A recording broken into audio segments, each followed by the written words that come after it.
पिछले कई महीनों से शेयर बाजार में जो हाहाकार मचा है ना, वो सारे आपके पोर्टफोलियो को तो लाल कर गया होगा, और नहीं लाल किया हो तो कई सारे शेयर होंगे जिसमें अच्छे खासे आप नुकसान में चल रहे होंगे।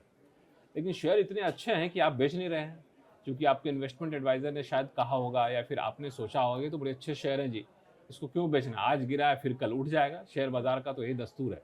ठीक है, आप अपने हिसाब से चुन लीजिए शेयर बेचना है कि नहीं बेचना है, रखना है कि नहीं रखना है।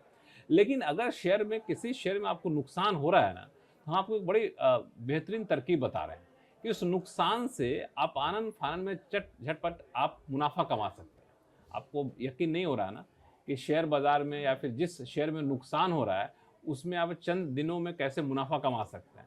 उसका लेना देना शेयर से नहीं है, उसका लेना देना टैक्स से है। अब कैसे, आपको बताता हूँ। ये गौरी जी हमारे साथ हैं, चार्टर्ड अकाउंटेंट, ये बताएंगे। इसको तकनीकी भाषा में कहते हैं लॉस हार्वेस्टिंग। तो मैं तकनीकी पक्ष में नहीं जाऊंगा, सीधा सा ये पूछूं कि किसी के पोर्टफोलियो में 20 शेयर है, 20 शेयर में से 10 शेयर में वो नुकसान कर रहा है, मान लिया 2 लाख रुपए का नुकसान उसका चल रहा है, उस नुकसान को कैसे मुनाफे बदल सकता है? देखिए बिल्कुल, अब क्योंकि शेयर मार्केट बहुत नीचे है, बहुत लोगों को नुकसान हो रहा है और वो स्ट्रेस में है। इतना नुकसान देख के अच्छा नहीं लगता पोर्टफोलियो जब रेड में होता है, लेकिन कई बार लॉसेस अच्छे होते हैं।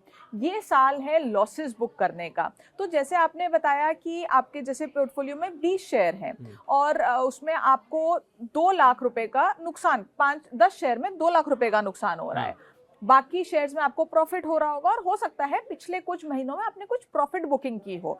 अगर मैं मान लूं कि आपने 3 लाख का प्रॉफिट ऑलरेडी बुक कर लिया था शेयर मार्केट गिरने से पहले, और अब आपके कुछ शेयर आपको 2 लाख का नुकसान दे रहे हैं, आप एक बार के लिए उसको बुक कर लीजिए, उस शेयर को बेच दीजिए। 31 मार्च से पहले बेच दीजिए। अब आपने जब उस शेयर को बेच दिया तो 2 लाख का आपको नुकसान हो गया।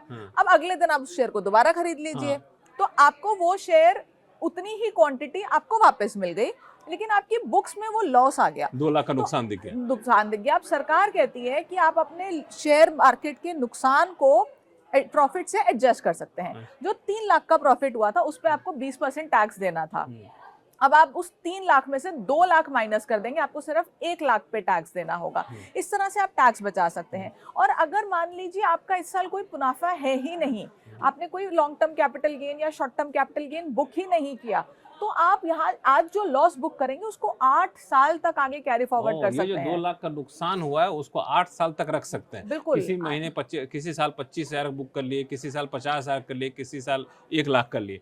तो अभी जो नुकसान हो रहा है उस नुकसान को बुक करके, यानी घाटे वाले शेयर को बेच लीजिए, खरीदना हो तो फिर खरीद लीजिए। लेकिन वो जो घाटा हुआ ना आपको 2 लाख का, उस 2 लाख घाटे के एवज में आप 2 लाख के मुनाफे पर जो टैक्स बनता था उसको ये कर सकते हैं, एडजस्ट कर सकते हैं। इसका मतलब ये हुआ कि मान लिया किसी को 2 लाख का मुनाफा हो रहा है किसी शेयर को बेचने से, ये 2 लाख का घाटा है, उसको बुक कर लिया तो 2 लाख के मुनाफे पर टैक्स नहीं लगेगा। बिल्कुल, फिर जीरो हो जाएगा, कोई टैक्स नहीं। अच्छा, पर दोनों बुक करने जरूरी है, दोनों बुक करना जरूरी है। लेकिन ये 2 लाख का मुनाफा जो है, अगर मान लिया अभी नहीं हो रहा है, चूंकि शेयर लालम लाल है तो मुनाफा नहीं हो रहा है, तो आप कोई नहीं चिंता, मतलब 2 लाख का अभी तो बेच लीजिए नुकसान, और आगे चल के किसी साल में, अगले साल 2 साल बाद, और 2 लाख का कहीं भी मुनाफा होगा तो वो जो मुनाफे पर टैक्स लगना था वो टैक्स आपको नहीं देना पड़ेगा, क्योंकि ये जो नुकसान 2 लाख का उठाए है ना उसके एवज में भरपाई कर ली जाएगी। और ये 8 साल तक चलता है। 8 साल तक आप इसको आगे लेके जा सकते हैं। अच्छा, एक चीज बताइए, मान लिया शेयर से हमको नुकसान हो गया और हम प्रॉपर्टी बेचे, वहां फायदा हो गया,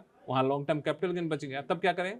बिल्कुल, शेयर मार्केट का जो भी long term short term capital gain है वो आप प्रॉपर्टी से भी एडजस्ट कर सकते हैं। एडजस्ट करते मतलब शेयर में जो नुकसान हुआ उसको प्रॉपर्टी में जो गेन हुआ से आप एडजस्ट कर सकते हैं। अरे तो बड़ी अच्छी बात है कि आपको जो है घर बेचने से जो मुनाफा हुआ है उस पर टैक्स नहीं लगेगा, क्योंकि शेयर बेचने से जो नुकसान हुआ है वो दोनों मिलकर के जीरो हो जाएंगे। क्यों? बिल्कुल, वो उतना जितना लॉस हुआ है उतना सेट ऑफ हो जाएगा। तो ऐसे लोगों को अच्छी खबर है कि जो शेयर बेच के नुकसान में है और जो घर बेच के मुनाफे में है, तो शेयर बेच के नुकसान में नहीं भी हो तो शेयर बेच लीजिए ना, कल खरीद लीजिएगा।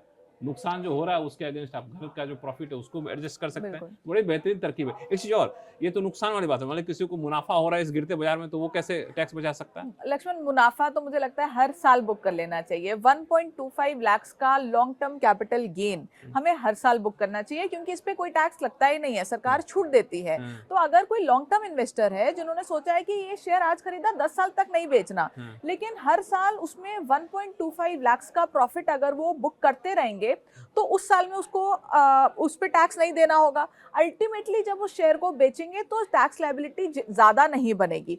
तो ये 1.25 का जो सरकार छूट देती है ये आपको हर साल बुक कर लेनी चाहिए। ओल्ड टैक्स रिजिम की न्यू टैक्स रिजिम दोनों में? ये दोनों में, अरे क्योंकि वाह। शेयर मार्केट की कैलकुलेशन अलग होती मान है। लिया आपको किसी शेयर पे 2.5 लाख रुपए का फायदा हो रहा है, तो आप 1.25 लाख फायदे तक का शेयर बेच लीजिए। बिल्कुल। उस 1.25 लाख जो बेचेंगे ना, 1.25 लाख का जो फायदा है उस पर कोई टैक्स नहीं देना पड़ेगा, फिर खरीद लीजिए उसको। फिर खरीद लीजिए, बिल्कुल। तो ये बड़े बेहतरीन तरकीब है, ये तो बहुत लोग, मैं भी नहीं जानता था, बड़ा अच्छा गौरी ने हमें बता दिया, धन्यवाद। और आपका शेयर का नुकसान हो रहा था, देखा आपने कैसे नुकसान प्रॉफिट में बदल गया।